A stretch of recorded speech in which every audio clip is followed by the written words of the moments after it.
सरकारच्या वतीने आदरणीय मनोजदादा जरांगे पाटील साहेबांची त्यांच्या ज्या मागण्या आणि त्या संदर्भात त्यांना जे कागदपत्र पाहिजे ते सर्व सरकारच्या वतीने मनोजदादांना देण्यात आलेले आहे. आणि त्यांनी सांगितल्याप्रमाणे आणि सकाळी पूर्वी सुद्धा आमचे सचिव श्री मांगे आणि पूर्ण टीमने मनोजदादांशी सविस्तर चर्चा केलेली होती आणि अनेक मुद्दे जे त्यांनी मांडले त्याच्यामध्ये सविस्तर चर्चा ही स्वतः मुख्यमंत्री महोदयाने केली. स्वतः त्यांनी आपल्या वेगवेगळ्या डिपार्टमेंटना आदेश दिले आणि एकंदरच ही एवढी मोठी लढाई जी मनोजदादांनी आपल्या समाजासाठी केली त्यांना अपेक्षित अशी सर्व कागदपत्र ही सरकारने मनोजदादांना दिलेली आहे आणि त्यांना विनंती केलेली आहे की आपण हे आता आपलं जे उपोषण आहे ते मागे घ्यावं.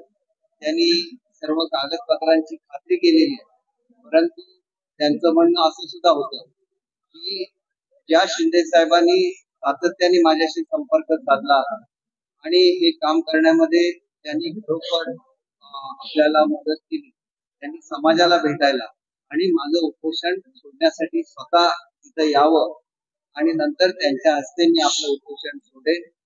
तर मगाशी मी आणि आमचे उपनगरचे पालकमंत्री लोढा साहेब दोघांनी त्यांच्याशी चर्चा केली आणि मुख्यमंत्री महोदयांशी सुद्धा दादांचं बोलणं झालं आणि त्याप्रमाणे उद्या सकाळी 8 वाजता स्वतः मुख्यमंत्री मनोज दादांचं उपोषण सोडण्यासाठी इथे येणार आहेत आणि त्यांच्या हस्ते त्या ठिकाणी ज्यूस देऊन जे समाजासाठी काम केलेलं आहे एका दृष्टीने हा विजय आहे आणि तो विजय साजरा मुख्यमंत्र्यांच्या हस्ते त्यांनी ज्यूस देऊन विनंती केलेली असतात. तुमचं सगळं ते बोलतील, परंतु एक म्हण आहे की everything is well that ends well. याचा शेवट चांगला होतो ते सगळं बोलत आणि त्याच्यामुळे अतिशय चांगला असा लढा संपूर्ण समाजासाठी मनोज दादांनी दिला. त्याच्याबद्दल मुख्यमंत्री महोदयांच्या वतीने त्यांचं मनापासून आणि त्यांना विनंती करतो की त्यांनी आपल्याला समजून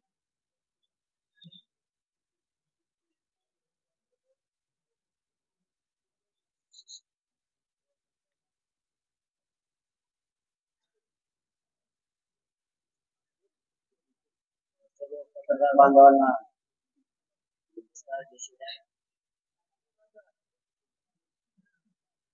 आपला जो लढा होता मराठा समाजाच्या 54 लाख नोंदी सापडल्या.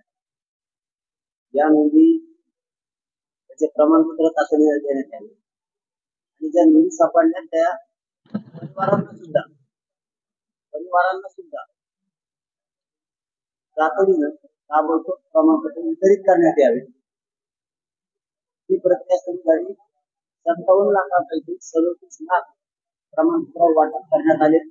डाटा सुद्धा आपल्याला ते आता थोड्या दिवसात देणार आहे. त्याचे डाटा प्रक्रिया मोठी आहे, त्यामुळे तेही त्यांनी मान्य केले. आपला सगळ्यात मोठा मुद्दा होता ज्याची नोंद सापडली त्यांच्या सगळ्या सोयऱ्यांच्या खाली अध्यादेश तुम्हाला पारित करावा लागेल. तो अध्यादेश त्यांनी पारित करून आपल्याला दिलेला आहे. म्हणजे आपण सगळ्यांची कुठे आता उपडलेली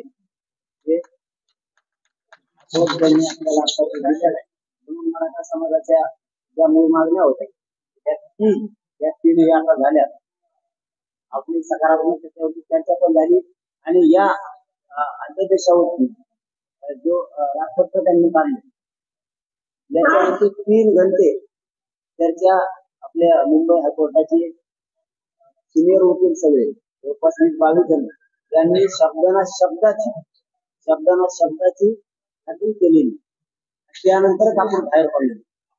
2 वेगळ्या बैठका होत्या. मुख्यमंत्र्यांच्या वेगळ्या सचिव बांधवांचं वेगळं आणि मुस्लिम बांधवांचं आमचं वेगळं, असं वेगळं वेगळं करून आपल्याला जो अध्यादेश पाहिजे होता, जो शहराचा त्याच्यामध्ये घ्यायची होती, ती आपण घेतलेली.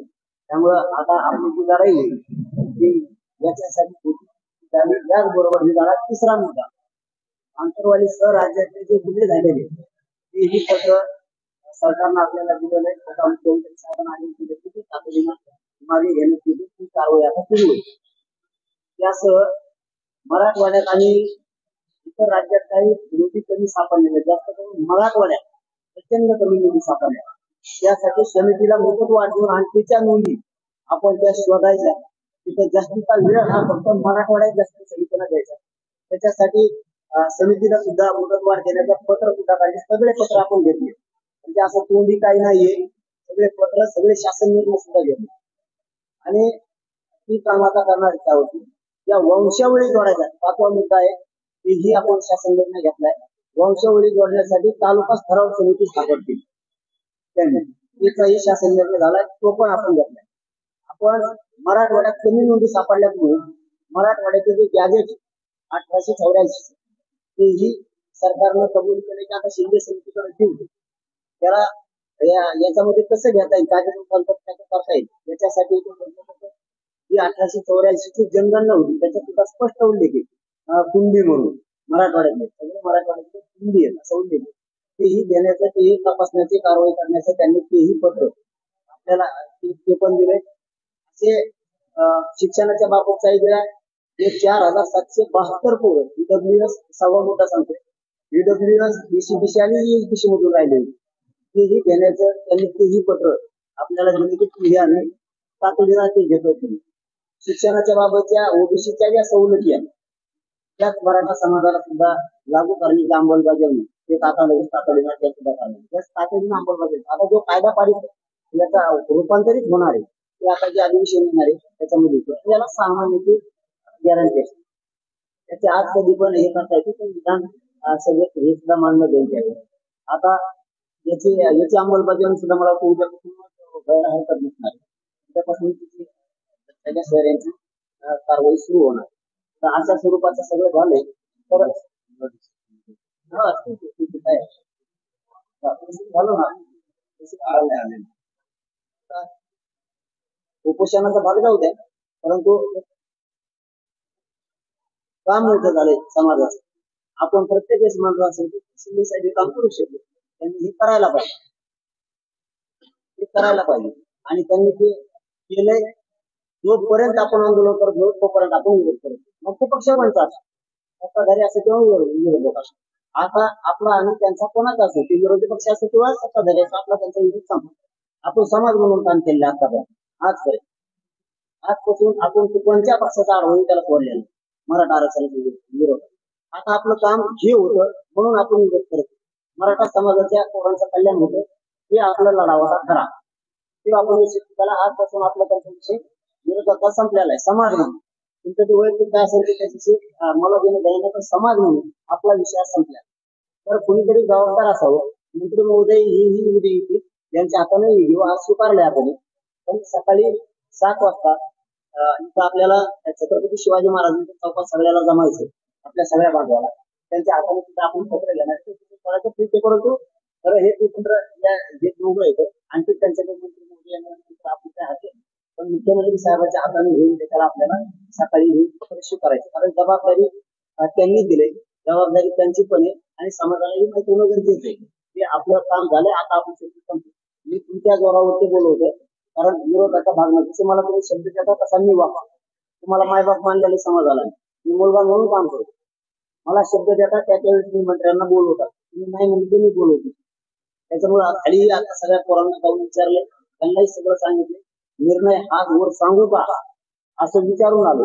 त्यांना सगळे पत्र सुद्धा दाखवले. समाज म्हणजे इथं एक सध्या समाजच, त्यांना सगळे दाखवले. त्यानंतर ते म्हणले हो. म्हणलं मुख्यमंत्र्यांना बोलवायचंय का? तुम्ही बोलावत असले तर बोलवतो, कुणाला आरडाओरडा करून चालणार नाही. कारण माझी किंमत कमी हे करायची तर बोलू नका म्हणून मी बोलवत नाही. सगळ्यांनी होकार दिलेला आहे. तुमचा होकार एका जबाबदारी म्हणून राज्याचे जे प्रमुख आहेत त्यांच्या हाताने घेऊन भाग वेगळा आहे. परंतु आपला आपलं जे अपेक्षित होतं ते सगळं अपेक्षित झालेलं आहे. सगळं अपेक्षित आपलं आता झालेलं आहे. त्याच्यामुळे आपण आता उद्या त्याला सकाळी ज्यांनी खोट्या मारल्या होत्या त्या खोट्या सगळ्या उठून टाकून उद्या त्याला मुलांना टाकून आपण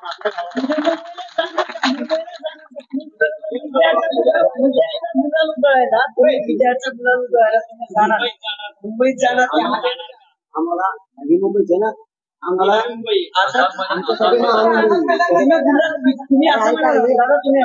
लोकांना ऐका ना तुमच्याच मनाने करायचं का आम्हाला विजय सभा प्रचंड मोठी होती अंतरवाली पेक्षा प्रचंड मोठी सगळा मराठा समाज आमचा एकत्र जमणार आम्हाला फक्त ठिकाण बघायचं 2-2 जागा टाकून आम्हाला बाहेर आम्ही उद्या सकाळी इथे घेणार त्यांच्या हातानं आणि आम्ही तारीख डिक्लेअर करणार आहे या तारखेला विजय सभा महाराष्ट्रातल्या मराठा चला धन्यवाद आणि मग आता काम झालं ना तू आता